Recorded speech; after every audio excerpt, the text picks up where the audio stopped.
Haha. No one heard it, though, because I forgot to unmute us. Damn. They saw you go, wait. Anyway, hi, welcome to Discussing Tabletop. Thank you for joining us today. It is, of course, August 4th. It's our 84th show. Wow. Just getting up towards that 100th shows. Once again, joining me today, of course, is Joe. Worm can't be with us again. Hopefully he can return to a regular schedule soon of rejoining us. Anyway, let's talk about the topics of this week before we kind of dive into things. We're going to be going over Planeshift Dominaria. That's the Magic the Gathering meets D&D. We kind of mentioned that it was coming out when we were talking about the Ravnica book the other week, and it is out now. We're going to talk about the Pathfinder 2.0 playtest. It's out. It's free. You can do it. Munchkin Warhammer 40k, because these two things had to meet. That's all I have to say is just no. Then Magic the Gathering Heroes of Dominaria, with WizKids continuing its line of like Magic the Gathering board games. And then Arkham Horror 3rd edition, which I played the 2nd edition and I own the 2nd edition. The 3rd edition is seemingly another interesting jump for the entire game. Of course, then we'll do our normal segments, Kickstarter Korner, Our Week in Tabletop, and Consult the Table.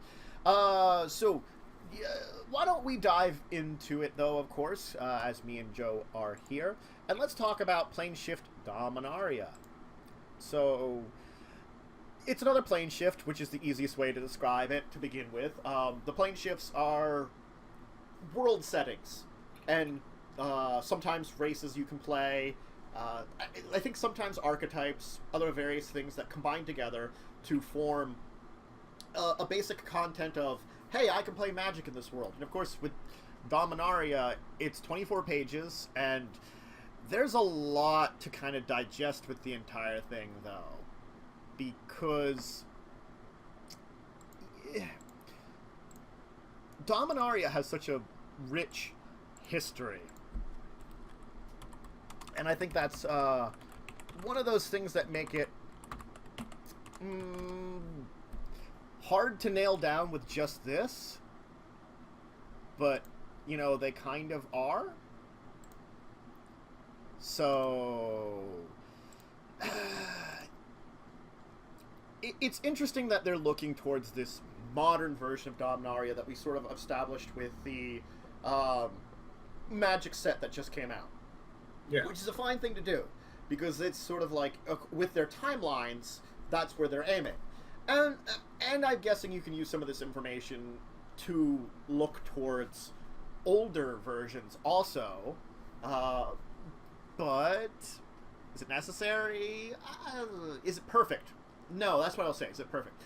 I don't know if you necessarily could perfectly recreate things like the Phyrexian invasion, what was going on, especially with Kamal and his entire storyline, even the events of Time Spiral and that block.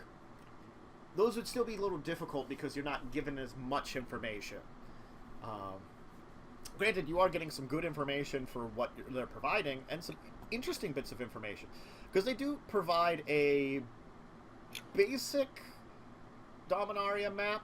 It's not the entire globe as far as I know it, because they don't show Teferi, the Jamora.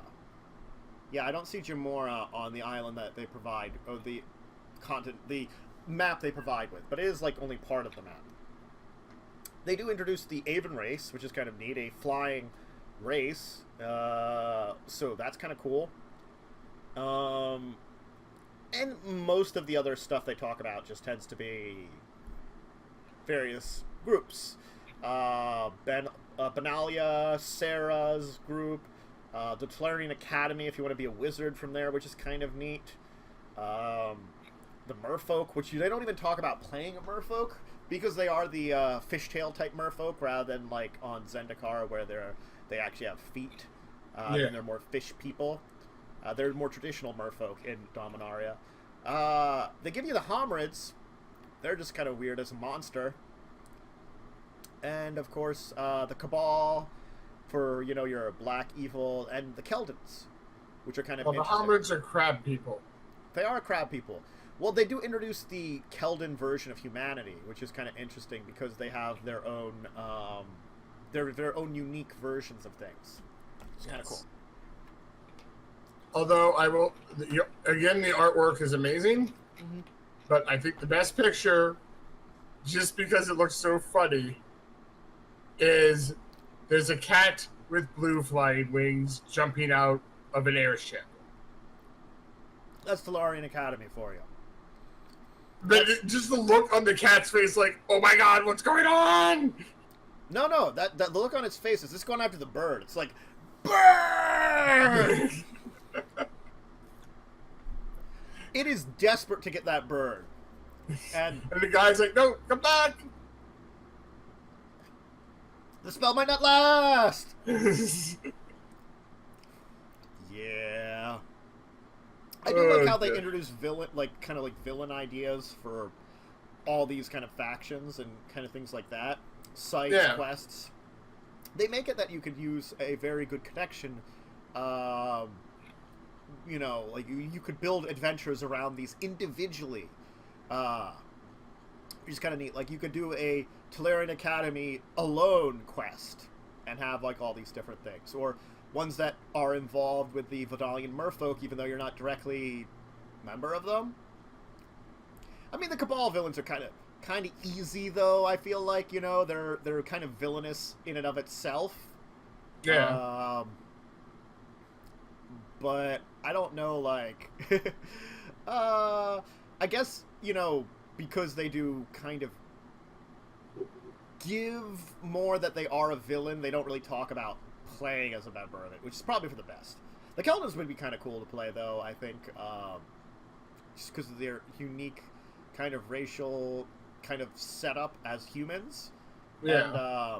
And, they seemed like just, traditional barbarian battles, or, it's Viking Wars, except gray-skinned.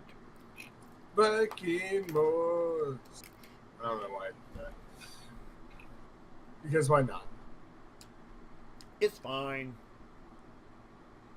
And you can play a lawnmower elf.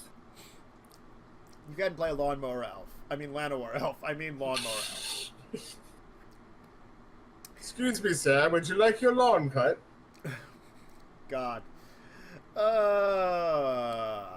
Yup. Wow. I'm sorry. I had to say it that way. No, it's great. It's fine. It is a very silly thing, but it is acceptably silly thing. And I mean, they do they do with some other creatures, like they introduced the Kavu with a couple of them, which are kind of neat. And I do like how they do introduce occasionally like more monsters stuff too. Yeah.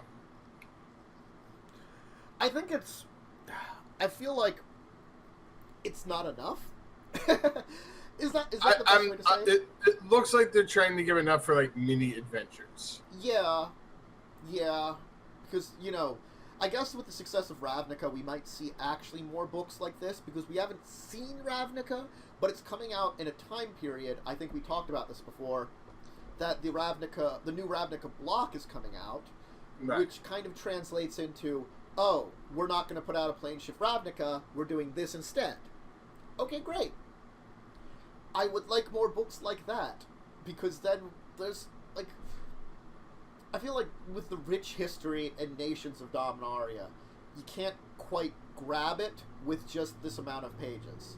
Because there are a lot more nations that they haven't even, that are mentioned in various places, like all the Jamorian nations, the two that are still there, are ones that could be talked about and aren't. There are other forest kind of nations which have their own actual intelligent races to them, which could be discussed. But we're not getting that right now. We're getting like... I think this is trying to be a sample of what's to come. That's true. If it could lead to more stuff. Like, I feel like a book all about Dominaria would be very good to do. It's one of those planes that, because it has so much rich history, it's almost needed.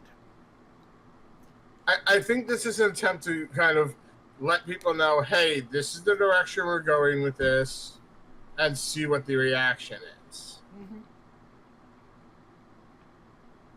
instead of just coming out with, being like your first actual sight of it really being, when they come out with the main book, just to give it a little like, okay, here's an introduction, this is what we're doing. Yeah, I can understand that, because Ravnica is definitely a lot, in quotations, newer than Dominaria, because, we've seen it more often in the past, couple of decades than we've seen Dominaria. As soon as the Ravnica set came out, we only had the time spiral block at Dominaria, and then we haven't seen it up until this latest set. That was the last time we saw it. That one spot, I think there were things that mentioned it, like some of the core sets talked about stuff that was going on there, I think, with things like the slivers in the one core set, I think was talking about them. Right. Meow cat. Meow. Stream cat. Look, don't meow at me if you're gonna clean your foot. Just clean your foot. But Stream cat. Look, Stream cat can clean Stream cat's foot while not having the same kind of level of discussion as me. No.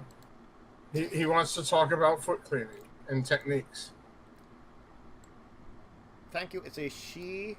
Sorry, she. I keep saying he, because she has a male name. Male enough. Damien is more of a male name. I guess so. That's true. Yeah. But yeah, I definitely feel like they should have more to this. And if this is all they're doing, maybe they are planning out a book for it. And that's definitely something I would love to see more than Ravnica. Ravnica's pretty awesome because it is a very cool setting. It's very interesting. It has its own kind of rich history and lore, and and it has had a very big influence on Magic the Gathering in general. I mean, people now refer to the two color combinations as the Ravnica clans. If I'm playing a black-green, people will say, oh, so you're playing a Golgari. It's nothing to do with them, but it's the colors of them. Similar to, like, playing in the Alara block, and I think the Khans have had, because they had the, clans that were all 3 colors with 1 enemy color. Right. They've created this legacy between these combinations. And I honestly think it's just for timing that they're be focusing on Ravnica first, but maybe eventually down the line they're going to have another block for this, and they'll come out with a full book for it at that point. They're maybe trying to tie in what's current with what they're putting out for D&D. I understand that. Sticking with the card is a very good idea. Well, then you're going to bring in, newer players or players who are currently doing it, and it's more of a reason for them to switch over then. Yeah. And I guess, yes, because they are working on a full book, and that's a lot more. That might be a good reason why they don't have this quite as big or quite as much as I feel like is necessary to really express, Dominaria. Right.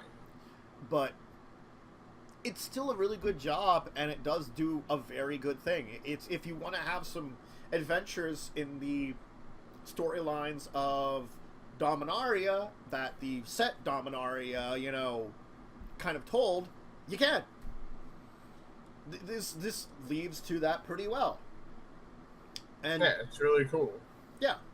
And it definitely gives you a lot of adventuring ideas for these. It gives you a lot of suggestions, because I think that's one of those things with translating Magic to D&D is you can't be quite as epic, And I think that's one of those things. You can be pretty high up there, but you can't reach that same level because you don't have things like some of the ridiculous legends. You can't play those. You can't really play Planeswalkers per se.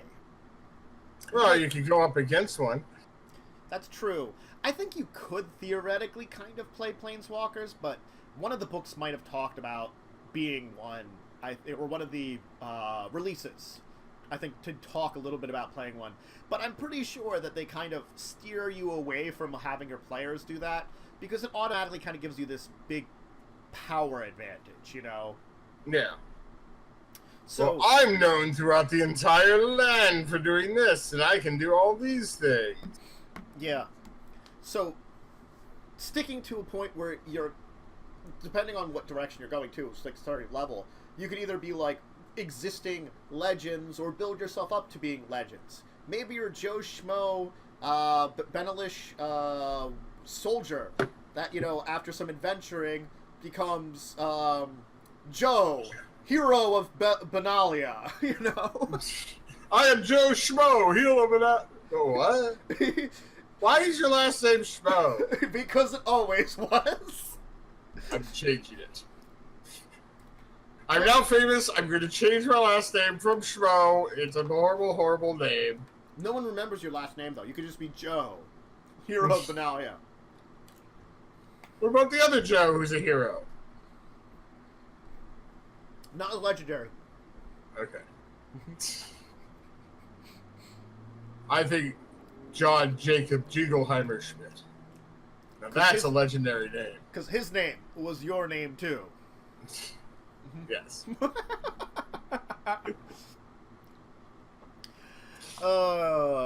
We are very silly people. But I'm definitely happy about Planeshift Dominaria. I'm glad for what they've put out. It looks quite well. It looks fun. And it looks like definitely something I would want to enjoy. So it kind of hits the important points for what it is. And I'm definitely excited for Ravnica still. I don't think my excitement has changed a lot for Ravnica, but this has definitely helped keep it on that path. You know, it's you always worry when they put out something new, and this definitely did add a level of worry. And again, I do feel like could have done more, but it's not bad. Holy crap. All right, let's move on and talk about the Pathfinder Playtest. This is 434 pages. Damn. Yeah, I have downloaded it. I did too. It's free. It's out now. So, yeah, it's Pathfinder. It's a lot about Pathfinder. It gives you... It's the playtest. So that's an important thing to know about this entire thing. Whoa. What the hell? I'm sorry, I just got to the news sheet. Give me a second here. Let's get rid of that here. New sheet. I've not seen the new sheet. I will have to take a look at that. It is... It looks a lot different. Well, And I don't know what the heck these... There's circles in, like, everything that has T, E, H, and L. Alright. Which I don't know what those things stand for. Okay. I'll Let's take a see. look myself and see how... Yeah, it's like, determine your character's concept. Choose an ancestry, choose a background, choose a class, finalize your ability scores, apply your class, determine skill modifiers by equipment. It doesn't do it, it does it sideways. What the heck is that when it comes to print terms? Landscape? Yeah, it's landscape. Ah! Ow. I Okay. don't like landscape ones. I don't mind them certain points in time. Let's see what I can understand here. Okay. But yeah, see what I mean about the TEHL? I don't know what that stands for. CML. TEML, I'm sorry. It's fine, yeah. I Okay. don't know what those are. That requires more looking up, and this Yes. requires my neck to not hurt too much. Skill feats, general feats, bonus feats, ancestry feats, class feats, and features. All right, this is a lot different. Yeah, that's a great way of saying it. Yeah, oh my god. This is definitely something I want to try out, though. But it is definitely a lot different. And there's a lot of little details that I think reading through the entire book is gonna be required. I just saw, like, yesterday that this came out and hadn't had a chance to download this. I just downloaded it a few minutes ago, so... Mm-hmm. AC and TAC? Mm-hmm. Touch armor class, okay. Alright. So they have a separate thing for touch armor class and armor class. Well, I'm sure that sort of they're keeping the same thing. Yeah, saving throws.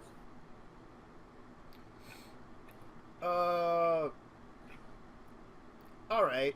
So, they... Wow. Character's concept, ability scores. The character sheet is very...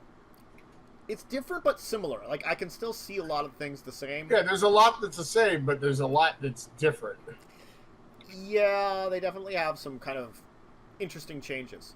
And the base classes are kind of an interesting combination, because we have Alchemist, Barbarian, Bard, Cleric, Druid, Fighter, Monk, Paladin, Ranger, Rogue, Sorcerer, Wizard.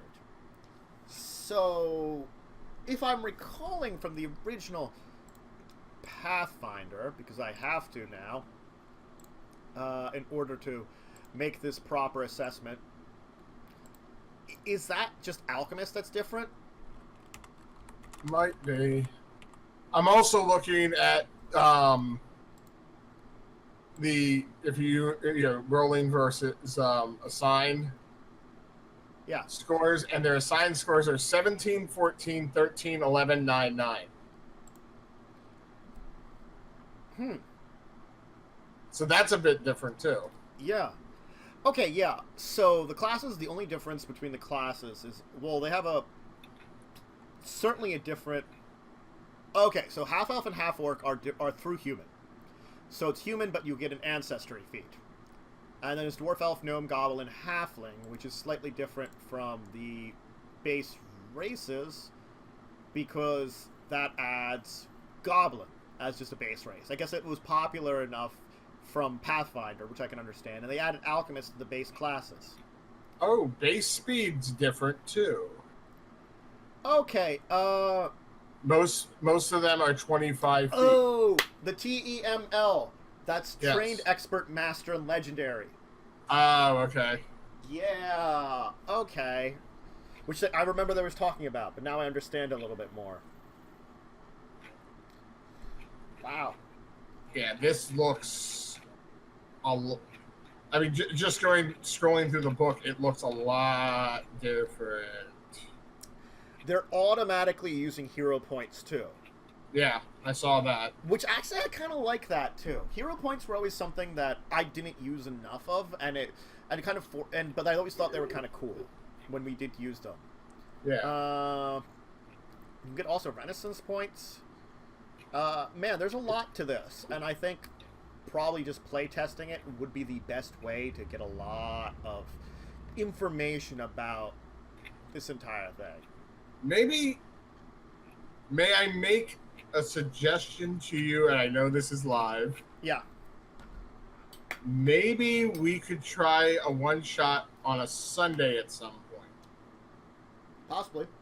Instead of our usual, tabletop game, maybe do a one-shot of trying this out. Mm-hmm. We can see about it.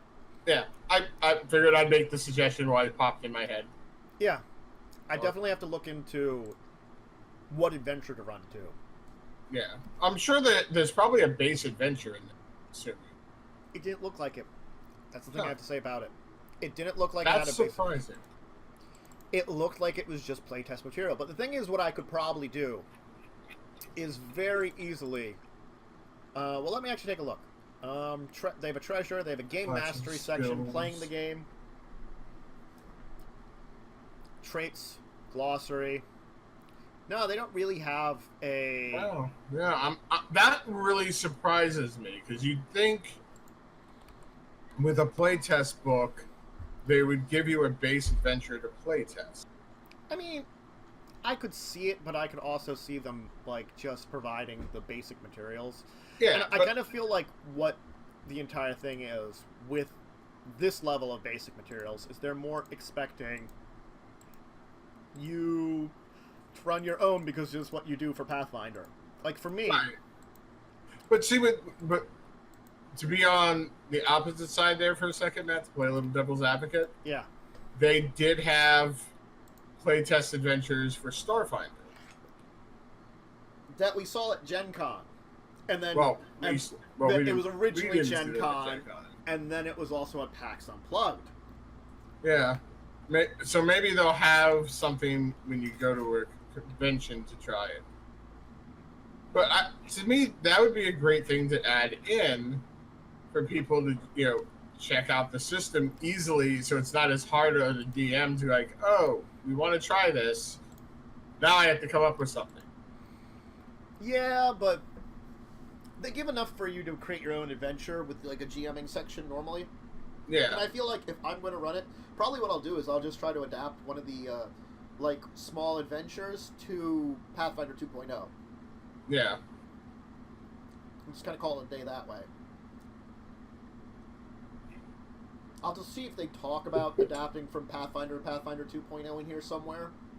I'll have to look through the book more. But no, your suggestion is actually a really good one, and that'll take me to something that we want to talk about after stream a little bit. I'll want to discuss with you. I think this looks good for now. I think we're going to have to dive into it and test it out ourselves to really get a good idea of the playtest. But it looks cool. And I do enjoy Pathfinder quite a lot, so I'm kind of anticipating good things. Agreed. Mm-hmm. I'm just checking under the playing the game section if they might have anything in there. Yeah. They do have a small section on downtime, though. That's always an important thing that I think... Oh, wow. They have pages dedicated to crafting, gathering information, doing a trade, stage performance, subsist in the streets, and surviving in the wild. So they actually have sections based on doing those things and rules for it, which that's an improvement, I would say. Yes, that's very good things to show off. No, I think what I'm going to suggest now, kind of that we're looking at it and getting an idea about it, check out the Pathfinder playtest for yourself. It's free. If you play Pathfinder, great. If you play just 5th edition Dungeons and Dragons, try it out. See if your friends are willing to try out like a small session of it, just put something together, throw it together, even if like you have a specific DM or you're the DM, just figure something out, test it out for yourselves. Because when I was looking over it, the problems that Pathfinder had from the legacy of 3.5, Pathfinder 2.0 was solving it seemed. We're trying to, by keeping Pathfinder what made Pathfinder Pathfinder. Oh, there is a playtest adventure. Preparing to playtest. In the Pathfinder playtest, we ask that you run our playtest adventure, Doomsday Dawn, which can be found on Pazio.com or your local game store or bookstore. The adventure, along with the Pathfinder playtest bestiary PDF, includes story and NPCs for the narrative parts of the game and all the location maps, foes, and exploration encounters. Each part of the 7-part adventure is designed to test something different. You can also participate by running Pathfinder Society's playtest scenarios and quests. By playing through these adventures, you'll keep the test. Okay, I see the rest of them. So, yeah, you can go to Pazio.com to get the playtest. Yeah, I see the bestiary, I see Doomsday Dawn, I see the flip map, multi-pack, character sheets, playtest, tracking sheet. So they got a whole bunch of stuff that's all free to do. And if you're trying to do Society, they got some stuff for that too. So that's cool. They they just didn't offer it in that PDF, but they have other free PDFs for you to for pre-made adventures. I'm really happy with that because it makes playtesting a lot easier.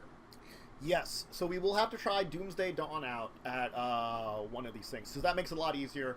And I might try adapting another adventure to test it out a little bit more, but we'll see about, trying it. Yeah, I just saw that, and I wanted to mention it real quick because I think that's important. Oh no, that's very good to find, because I wasn't realizing they had an entire extra thing, Yeah, and they have a whole bestiary, which is nice that that they did too. Mm-hmm. No, having an entire bestiary is actually really one of the more helpful things when you're basically doing things like this. I really have to say. So, they're putting out a lot of material to go through. So, we'll have to go through it all. We'll have to set up, and we'll have to play test some of these things and give you an idea of how it is. So, all right, though. Why don't we move on though? Because there's still some more topics I want to cover. Yes. I want to talk about Heroes of Dominaria. So, yeah, it's been announced. It's another... Have we talked about this one before? It seems familiar, but it doesn't seem like fully familiar is the weird thing about it. I think they were talking about doing it before, and they just basically WizKids announced... Maybe it's that WizKids announced a release date? I don't know. Maybe. I'm not sure. Yeah, I don't know either. It seems... I think they might have mentioned that they were working on it. Yeah, but now they actually have a release date for it and a little bit more information, it looks like, which is great. I mean, that kind of puts us towards, actually getting this product, and it has looked like an interesting product for us to check out, where... You're the powerful hero in the lands of Dominaria. You're exploring ancient lands. You build sites, rediscover lost artifacts, and confront the Cabal. And gain resources needed to save the multiverse by the heroes. 2 to 4 players. It's going to be out next month, September. They have the rulebook already available if you want to check that out. And it sounds like it's going to be more of a cooperative game. Let me check the rules, because you can download those for free right now. The player with the most victory points wins, so it's actually not quite heroic or cooperative. So you're trying to get victory points. There's mana quest, artifacts, heroes, manoliths, that's a nice one, ley lines, a lot of things for setting up a Dominaria deck. The setup seems a little complex, but it's kind of one of those games that starts out complex, and as you try it out, it does become easier, Right. It's definitely got some very interesting abilities. So the number of rounds depends on the number of players. If you're 2 players, 11 rounds, 4 players, 9 rounds, and 3 players in between. They probably might have more rules when it comes out, too, but it's only 8 pages of a rule book, which kind of tells me that there's not a huge amount to this game, even though it does look very... like a strange take on stuff. I really have to say the board and the way they're doing things is kind of interesting, but also kind of weird. This entire game, it just feels a little unusual. I feel like, and this is something that probably they couldn't get away with, is it's like another game with a Magic the Gathering theme, a little bit. Granted, I feel like they're also trying to keep some of the themes that exist within Magic the Gathering, because like you're supposed to be using mana and stuff like that to supply different things. It still is a little different. Different's the word I'll use. Yeah. I don't know. Unusual. It looks like because... And interestingly enough, I don't know if there's more characters, but the ones that they show are Teferi, Karn, Chandra, and then Joyra. So 3 planeswalkers and an immortal walk into a bar. And then they play a game on Dominaria. See who's the best hero. I guess.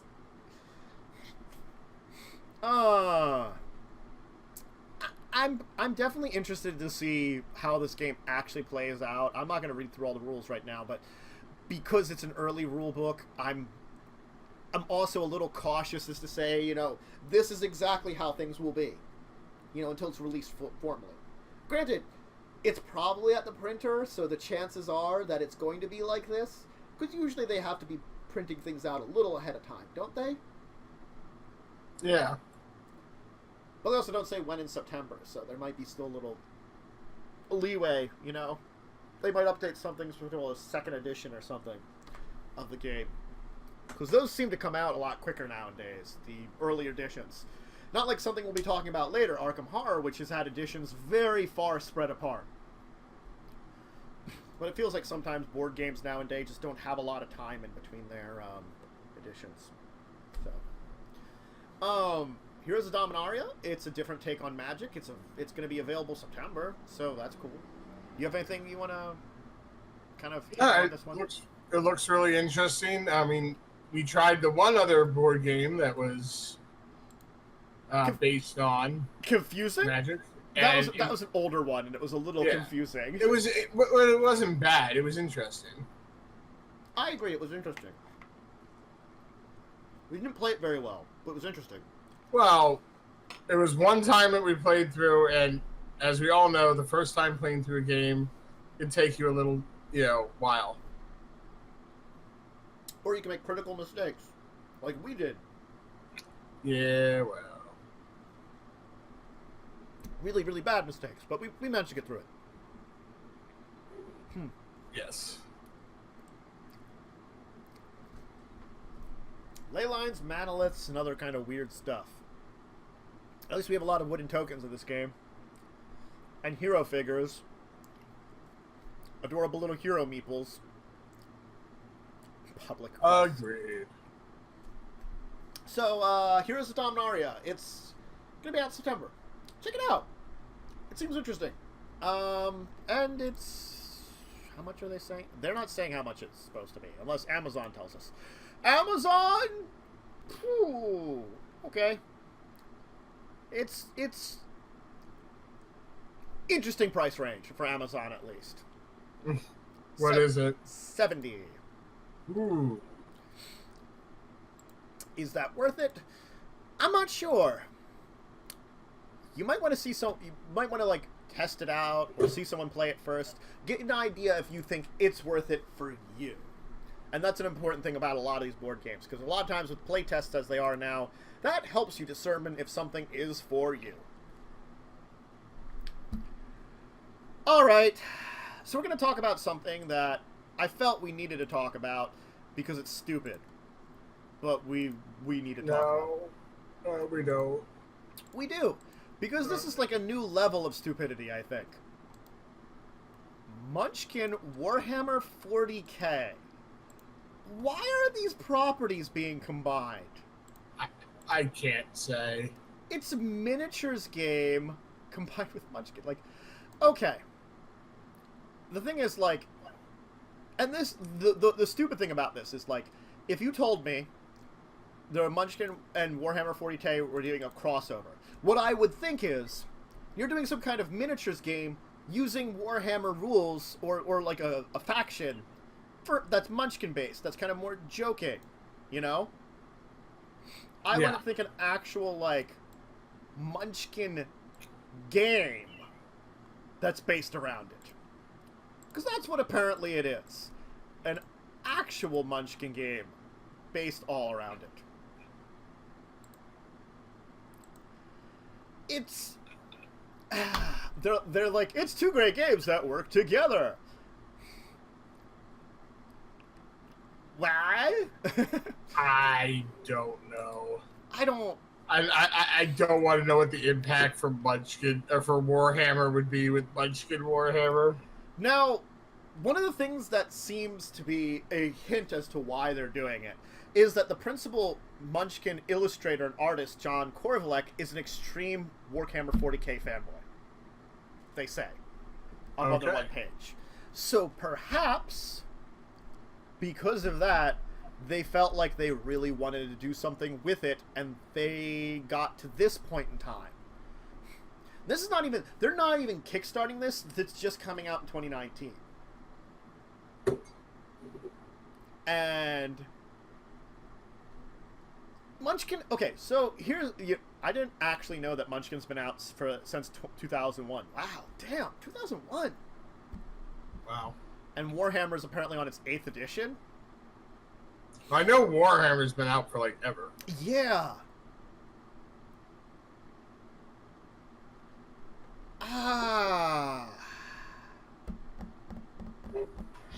I don't know. You know, it's... Yeah. Okay, so they're planning on a Premier Deluxe format, $30. Okay, that's traditionally around the same Munchkin price. And 2 expansions. Actual expansions for $20 each, which... That actually is normal prices for a lot of these things in Munchkin, and the card numbers do look good. So, I mean, I'll give it to you that they're actually putting out a decent product. You know, whether or not it needs to be Warhammer 40k themed or not, they're giving you the kind of products we want for Munchkin. It's just such an unusual thing, completely and utterly. This is like going a direction. I didn't even think they would go this direction for Munchkin. Right. Like, going for popular things like Marvel and DC, kind of for superheroes, or popular comics, or more literature-based for things like Shakespeare, or, you know, other stuff. Those... I mean, I found it was a stretch when they did, like, Pathfinder and Starfinder. But this is, like... It's a miniatures game. I'm not gonna bust people that play Warhammer. All the power to you if you love playing Warhammer. I just don't think it was appropriately directioned with this. God. Steve Jackson Games, can't you have given us, like... I don't know what the frick they would have given us. They've given us most of the other genres that they could have theoretically given us. I'm sure there's some out there that they could have done. They even done a Munchkin like Cyberpunk. That would have been cool. They've done like a Space Munchkin, but not like a Cyberpunk one. They've done like Steampunk. I totally would have taken, you know, like oh, they did like Rome, because they had like a Legends, which was like Greek and Roman mythology. I was thinking that for a second. Egyptian. They haven't gone like Egyptian mythology. That'd be interesting. Something they could just do. See, I can brainstorm ideas that would have been cool for Munchkin games that don't involve popular products. They're very sell-outy. There you go. Steve Jackson Games, please stop selling out. Or at least making you feel like you are. I don't know.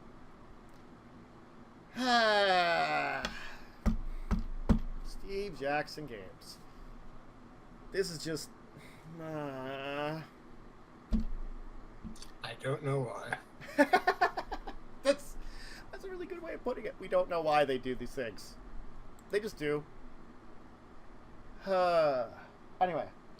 Yeah, I want to just talk about it a little bit because it's more Munchkin and it's more awful things that Steve Jackson Games tends to do. Let's talk about our last topic for today, and that's Arkham Horror is getting its 3rd edition. So, Arkham Horror has actually been out for quite a while. The original edition came out in the... I believe it was... oh, God. Let me think. 1987. So that's quite a while ago that the original game came out.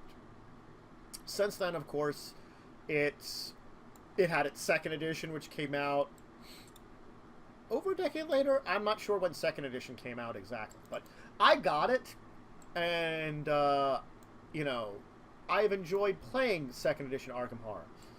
Arkham Horror is fun. It's very hard to win.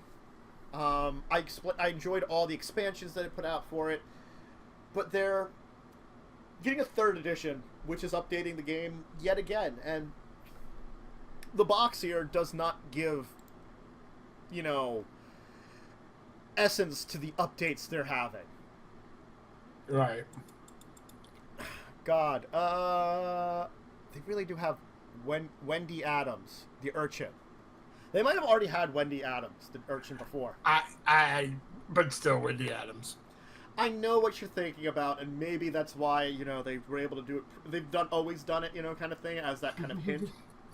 Yeah, I know. Still Wendy Adams.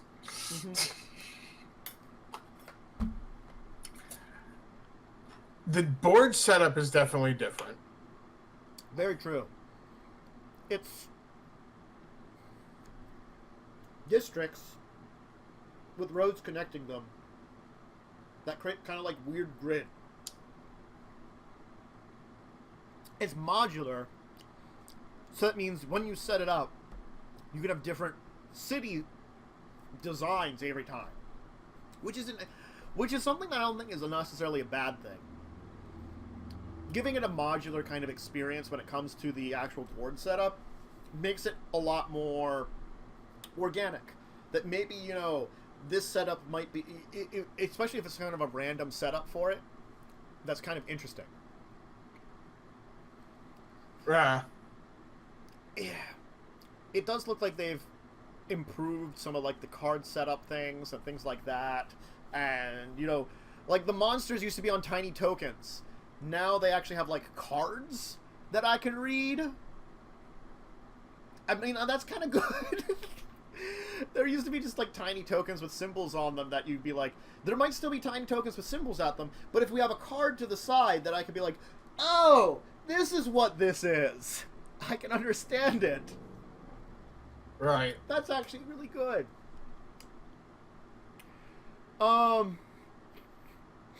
It is interesting to see the updated character sheets. I'm actually really tempted to, like, because I am a big Arkham Horror fan, to go for this game. It's another $65 for the new edition, though, which is, it's a bunch. It's an expensive game, but it was always an expensive game because there's a lot to Arkham Horror. But this update looks, if you just look at the setup that they have, it does look very interesting. Because they do show, like, the 5 district setup, but they also show, like, a more like a 4 district setup where there's 1 district in the center. So I'm curious as to if you use every district in an adventure or not, or if there's some kind of randomization.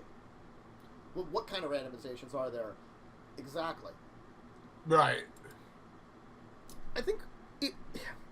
I feel like they're trying to keep the game the same, but also simplify stuff a little bit. Okay, so it was released in 2005, was the last edition, technically. So it's been 13 years. And that was after 18 years from the first edition. I mean, it kind of feels appropriate for 13 years, you know. Yeah. Just because of, yep. I didn't know Arkham was supposed to be in Massachusetts. I'm learning new things every day. Yeah. 12 investigators. I'm going to guess it's probably still 1 to 8 players, more likely. It doesn't say for sure, but that's usually what it's supposed to be at. Yeah. A 1 to 6 players, so they reduced it. They still say 2 to 3 hours, but 1 to 6 players instead of 1 to 8. Interesting. That's very interesting. I guess because it's really hard to get 8 players, and that game is just, the more players you have, usually the longer it takes. So maybe they're just like, we're not going to be quite as insane. Please don't be as insane. Right. So, I like Arkham Horror. I'm kind of glad, in a way, they're doing this, but it's also, again, it's that, do I want to spend another $65 for another edition of it? Well, it's been quite a number of years, so it's not like it's impossible, but will this mean all those expansions we're going to get other editions? There's a question for you. I mean, Fantasy Flight may have waited on this long enough that they can be like, hey, we can update it, we can re-release it, we can earn more money on it. Yeah. And that's not necessary. The amount of time makes me feel like it's not a bad thing. You know, that's, 13 years is quite a while. So, and fixing some of the past problems in the game or something, or like improving it, not a bad thing either. So, but Arkham Horror 3rd Edition, it's gonna be coming out. Let me see the exact date. I don't think they have an exact date. They're saying it's just on pre-order right now. 4th quarter this year, though. So it is coming out still this year. It's going to be coming out October, November, December, one of those months. Haven't said yet. We'll have to see more when they announce more about its actual release date. But I'm actually excited for this one, whether or not I'll be able to afford to get this one. All right. Let's move on to our regular segments. So, we have a number of regular segments here that we go over some information that you might find interesting. The first one, of course, is our Kickstarter Korner, where Joe and I discuss a number of Kickstarters that we think it would be cool for you to check out, you know, maybe give your support to, consider them. Basically, we're throwing a bone out to the people out there that might be cool to check out. Joe, do you have one for me this week? Yes. Give me 2 seconds.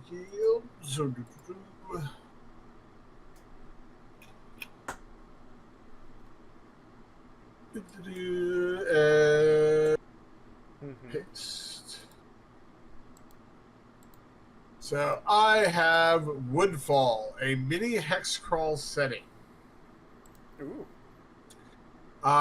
It has made goal. There's only 5 days left to go. Its goal was originally... Oh, no, it hasn't made... Wait. Yeah, it has. Yes, no. It has made its goal. Yes. Okay. I was reading it weirdly. Yes. Its goal, it's about... was 2,000. Yeah, it's nearly 3 times its goal. Yeah. So, it looks like an interesting kind of almost fairy tale type board game that you're exploring a hex-based forest. You can find, you know, weird shops, hirelings, different floras of fauna. It seems like an easy to run game. It says very little DM prep that you need, easy to pick up, and it just looks kind of cool. I like the whole idea of it being kind of a fairy tale setting. Yeah, like a dark fantasy fairy tale. So basically, original Grimm's fairy tales. Exactly. So I just saw that and I'm like, ooh, that's kind of cool. It's a quick, easy to learn system that looks like it could be fun for like, hey, we have nothing to do tonight. Want to do a one shot? Yeah, and it has a very interesting art style that they're having there too. It's got its own unique kind of like very classic gothic art style. Yeah, exactly. Which I think fits the setting perfectly. It looks like it has been, like, this is something that has existed, and it's almost an update for it. Yeah. But, I mean, do you even have a do-it-yourself magic item creation system? No, this is a very interesting and unique board game. It seems cool because it is... I guess it's somewhere in between a role-playing game and something else. And a board game, almost. It's like a role-playing board game. Yeah. So I thought it was interesting to mention. There's not a huge amount of information. So I'm sorry that I don't have more to talk about it, but yeah, I wanted to bring it up. It looks like it could be a fun, simple adventure game. No, it's got a couple days to go. Looks cool. Sounds like a good one. Neat. And that's me. Yeah. All right. For myself, I was choosing between 2 different interesting RPGs, and I'm thinking I will go for Necrotopia. Ooh. Just put that up here, there. There was something else up on Kickstarter I did want to mention, but I'm forgetting it. Even though I saw it somewhere on Twitter that I was like, I should probably mention that one. I'm forgetting now because my brain doesn't work ever. You know? Brain work? Why? So, it's got 21 stays to go. It's just kind of starting. It doesn't have a lot towards its goal. It's about a quarter of the way. Pen and paper RPG. They're going to do a complete 30-page color rule book with original artwork for it. It's you basically are battling through multiple apocalypses, either surviving or stopping them. So there might be like an invasion of evil forces through portals, or some other kind of horrible thing that you're gonna have to deal with. It's a D6 system, and the creation's supposed to be very simple, customizable, that you can create a character in 5 minutes and play a session within an hour. So it's supposed to be like quick sessions, even, too, possibly. Not necessarily you need to, but you could just have like quick little adventures with quick character sheets. So it is like, I guess it's more of adventure-based RPG than campaign-based RPG. Is the easiest way to say it. Yeah. They do hope to get more campaign books and stuff out later on, but the big point of their Kickstarter now is the original core book with the basic information about it. That's going to be beginning you out and getting you started on it. You know, very, very simple rules for things, but the interesting concept, I think, of this entire thing is the fact that it's all about, you know, facing apocalypses as your team of people and overcoming them. Repeated ones, rather than just one. You know, I think that's a very unique take on the apocalyptic genre. So that's kind of why I wanted to give a shout out to it. Alright, why don't we move on to our next regular segment, of course, which is our Week in Tabletop. A segment where Joe and I discuss, well, what we did in our tabletop games this week. Joe, why don't you start us off? Last Saturday, what did we do last Saturday? Magic. Oh yeah, we just played some Magic. Yeah. Pulled out a bunch of random decks. First game, I really lucked out on the draw. And got my one card that allows me when I play creatures for them to get +2/+2. Oh no. Yeah, 2+1/1+1 counters on them. And then on top of that, I had another creature out that gave all creatures with +1/+1 counters trample. You had some good combinations there. Yeah, so that one I ended up winning. I was able to take both of you out in one turn. I think that's what it was, yeah. And then the second game was really interesting. We had an elf deck, a soldier. I was playing a soldier deck, and I forget what you were playing.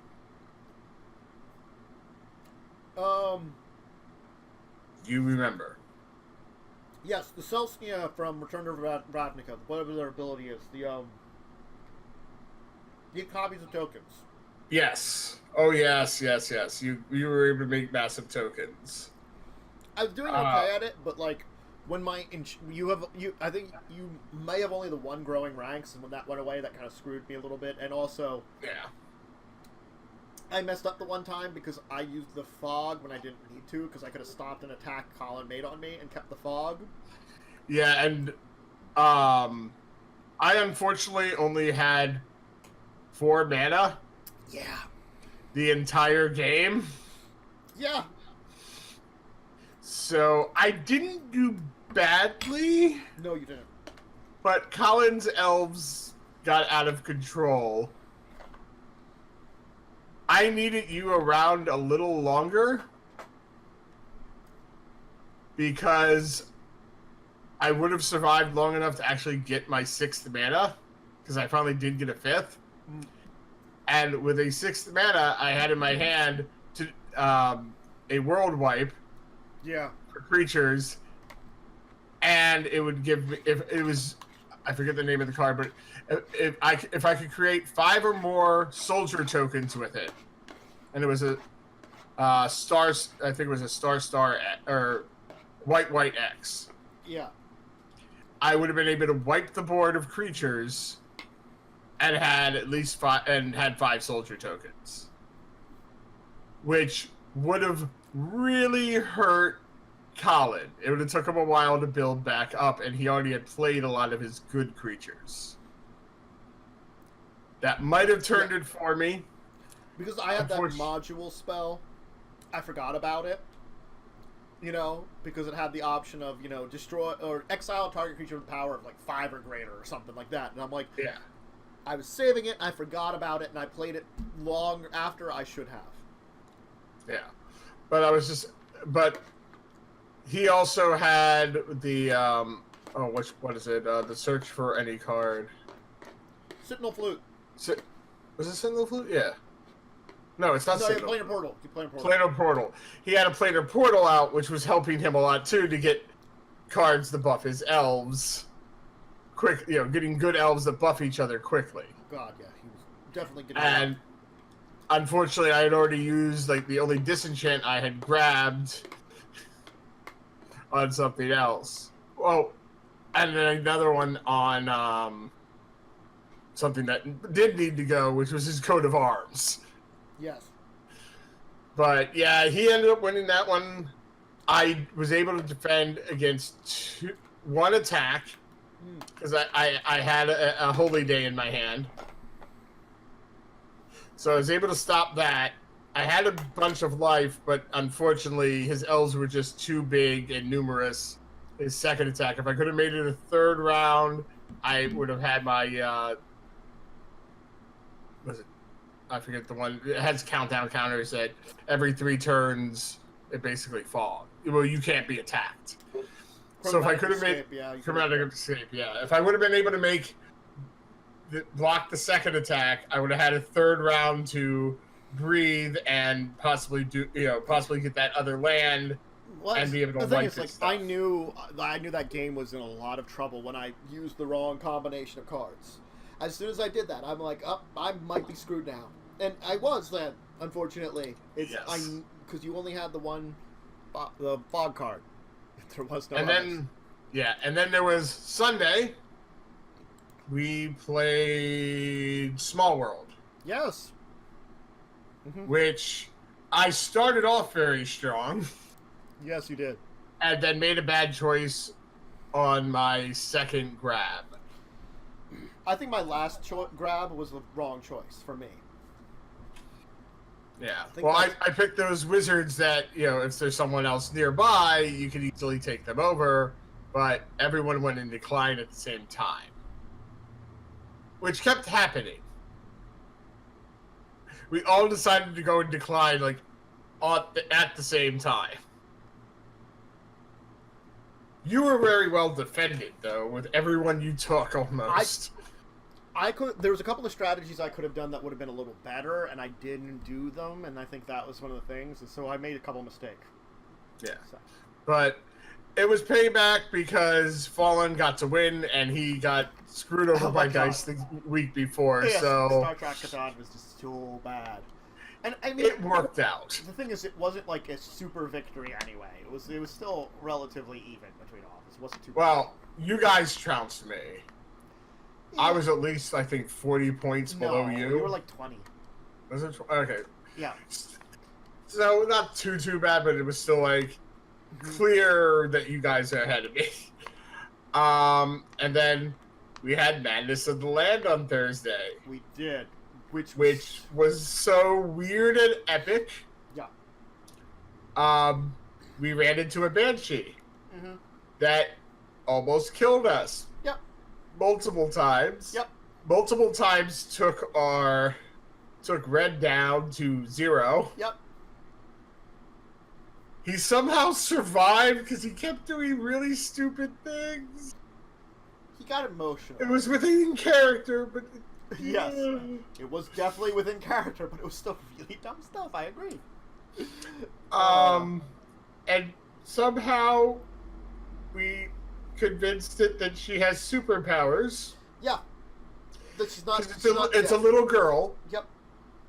Who was crushed by some giant creature. Yep.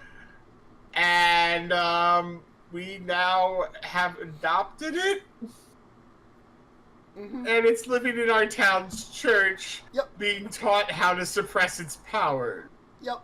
It's a good day. It's also an elf, so Tim is now her new daddy, and I am Uncle Rufus. Yep. Oh, Also, the only thing that made this entirely possible was the fact that I wanted to trade my armor in to get worked on to become studded leather. And Tim was nice enough then to decide, well, if you want to do that, why don't I'll cast mage armor on you? Well, he might have cast mage armor on himself, and it's not like it couldn't have been done. It just, like, I could excuse it not murdering you constantly because it's a force armor. Like, Yeah. Well, it would have been harder with him because it would have been more likely she would have been able to touch him, even with force armor on. With me, it gave me a 17 AC, which made it a lot harder for it to touch me. So you were nice enough to really rule that since it's a force armor effect, that she could hold my hand, because she wanted to hold someone's hand. Yep. And since she didn't get get my AC, that the force armor protected me from the horrible necrotic damage. It was very interesting because I was interested how you would react to small child horrible monstrosity. And that was... I was at 2 hit points the entire time holding this dangerous creature's hand. You all took a lot of damage. Until we died to her... Technically died to her whale and then got resurrected. Yeah, Tim went to 0. No, it was, Tim wasn't 0. It was, Oh, not Tim. No, it was Knocker went to 0 and Red went to 0, right. Yep. Tim actually did fairly well hit point wise. Tim still took some damage. He took some, but he did fairly well hit point wise compared to the rest of us. Yeah. I mean, he was down to 1 at one point, yes. It was exciting. Yeah, so that's why we ended up not fighting her. Red tried to. Red tried to. You did injure her. Yes. Red did injure her a little bit. Yes, but that was also hurting our chances of Plan B, which was trying to see if we could help her in some way. And luckily, we stabilized Red and left him unconscious for a while, so we could do everything else we needed to do. I will say there could have been things that would have wandered around and ate him, but I rolled for it and they didn't show up because they don't leave where they live very often, and there's not an entire choice. There's not a huge chance for them to show up. So, but yeah, so now and then Red did go back and apologize to her, and went unconscious a 3rd time. Yeah. Red's really skateboarding death. Yes. Also, his temper tantrum in the dungeon after the whole thing of, I'm going to use my pickaxe and start picking at... No. He got back to start. At very least, he got back to start. Okay, if he did roll a good dex check, he might have been dead. He probably would have been, yes. He probably would have been crushed by a cave-in. Instead, he, caused a cave-in and then burrowed his way through it again. Yes. So, very interesting. We still have more of the dungeon to figure out. Not a lot. There's a magic door, apparently. Yep. Because we also tried to use her to go through things for us. Yeah. Which I still think we should have tried to have her go through those double doors. Which double doors? Wasn't there a set of double doors we hadn't gone through? Yeah, that's the hallway that you were in. Ah, we already knew that. That's right. Yeah. You're right. You connected the dots for everything else That's together. right. I forgot. Yeah. So there's a handful of rooms in that area that we have to go through, and then there is a magic door that we have to figure out at some point. If I could ever pick that lock. Possibly. Probably rolling a 20.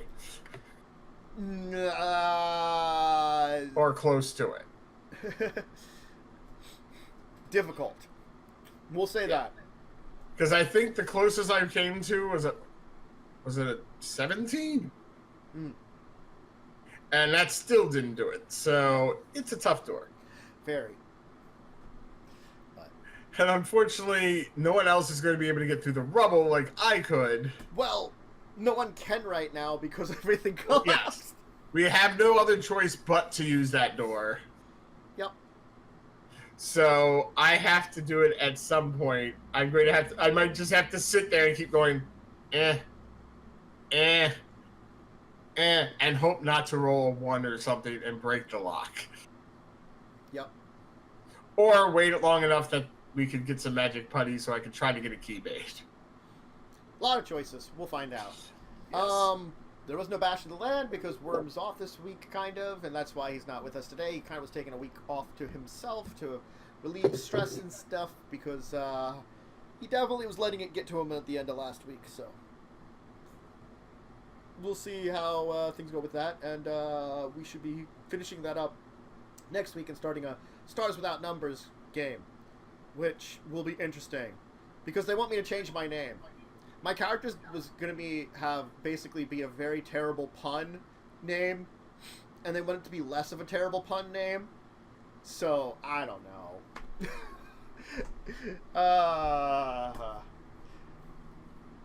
Yep. Okay. Yeah. It's a system where character death is very likely. I'll put it that way. Right. Because you roll your hit points for even first level. And guess how many I rolled? 3, which is pretty good because I had a D6. I can add a 1. You can have 1 hit point. Anything hits you and you die. That's a very dangerous game. Yep. I would not want to live in that world. I stubbed my toe. Well, I think there's like 4 archetypes, and one of the archetypes gets bonus hit points, like the warrior archetype. But there's like an expert, a psionic, and I think a adventurer archetypes. I think I'm playing the expert, I believe, and I'm basically a fallen noble who's now in charge of the ship. We're basically explorers, and I'm totally gonna plant my flag because we're part of an empire, and I'm like, Empire? Are we striking back? Are we taking over? In the name of the Emperor, I claim this place with this flag. And Winter's character wants to box people in order to take over a planet. And I support that. It's gonna be terrible. And we might die on the first trip. Because you can. You can die on the first attempt, jump between stars. So 3 seconds in, we could all be dead. It's gonna be wonderful. But that's a couple more weeks yet. We're gonna finish up Bastion Frontier, and then Worm's gonna run that with me, Tiv, Winter, Tesh, and we might be getting one more. I don't know. Worm was deciding on that, so up to him. What's gonna happen with that? Okay, let's move on to our very final segment, which ends up our days. Consult the Table, where you out there can ask us any kind of question about anything, and we'll go over it, let you know about it, answer it. It could be something related to tabletop games. It could be something related to just something nerdy in general, a movie, TV series, whatever. If you have a question for us, go ahead and ask us, and we'll answer it to the best of our abilities. I could talk about things like I saw the Godzilla trailer for next year, and as a Godzilla fan, I am very hyped up for it, along with many of the other internet, and I agree with them. It looks really cool. It's the sequel to the 2014 one they did. I think it's 2014. It might have been not as late ago. It's hard to remember dates of these movies. The one where they killed spoiler, they killed Bryan Cranston. Anyway, yeah, it looks very awesome, and it looks better than the last one. That they are taking a lot of hints, more monsters, more Godzilla, still people that'll probably get killed. I mean, there's a lot of other movies and TV that are really cool to check out.